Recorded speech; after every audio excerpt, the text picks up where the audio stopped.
This programming is sponsored by the Dan L. Duncan Comprehensive Cancer Care Center at Baylor St. Luke's Medical Center, offering comprehensive cancer care that is compassionate, personalized, and driven by clinical research. More at stlukeshealth.org/cancer. This is the Engines of Our Ingenuity, made possible by the Friends of KUHF Houston. Today, old stories turn from legend into experimental development.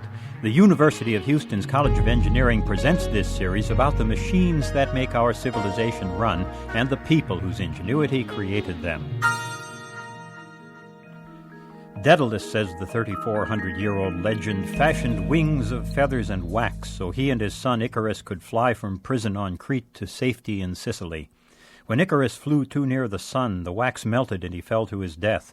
Daedalus' flight and Icarus' fall have touched our minds ever since. Most ancient legends have some basis in history. I suspect this one does as well. The Romans twisted the legend. They placed slaves in the Colosseum with building materials. Try to build wings and fly to freedom before the animals get you, they said. No one ever succeeded, of course. But not all use of the legend was so cruel or crazy. In 852 A.D., Moorish inventor Armand Firman built a canvas hang glider and flew off a tower in Cordoba, Spain, and landed safely. Soon after, another Spanish inventor with a similar name, Ibn Firnas, tried to repeat the trick. Like Daedalus, he built wings covered with feathers. Firnas crashed and hurt his back. Later he said he hadn't noticed how birds landed on their tails. He hadn't equipped himself with a tail for landing. And here the plot thickens. About that time the Vikings told a story with echoes of both Daedalus and Firnas, but with a new insight. Their hero Wayland fashioned feathered wings to escape an island prison. When his brother Egil tested them, he crashed, this time because he failed to launch himself into the wind. All these insights converge in a story told by the 12th century English historian William of Malmesbury. He writes about an Anglo-Saxon monk, Aylmer of Wiltshire Abbey.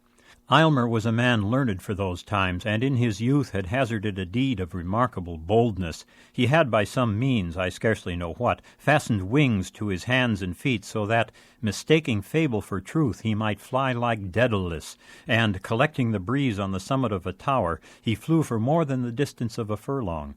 But, agitated by the violence of the wind and swirling of the air, as well as by awareness of his rashness, he fell, broke his legs, and was lame ever after.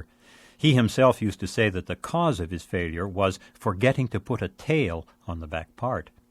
The story of Aylmer's 220-yard glider flight has eerie similarities to the older tales. You might think the Islamic accounts found their way to Christian England and were recast there.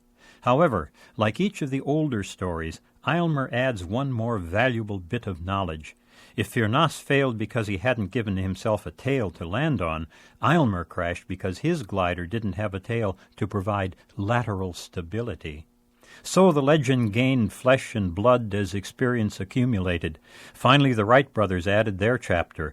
This time the legend was backed by photos and documents, and it seemed clear at last that the old legends really had to have been more than flights of mere fancy. I'm John Lienhard at the University of Houston, where we're interested in the way inventive minds work.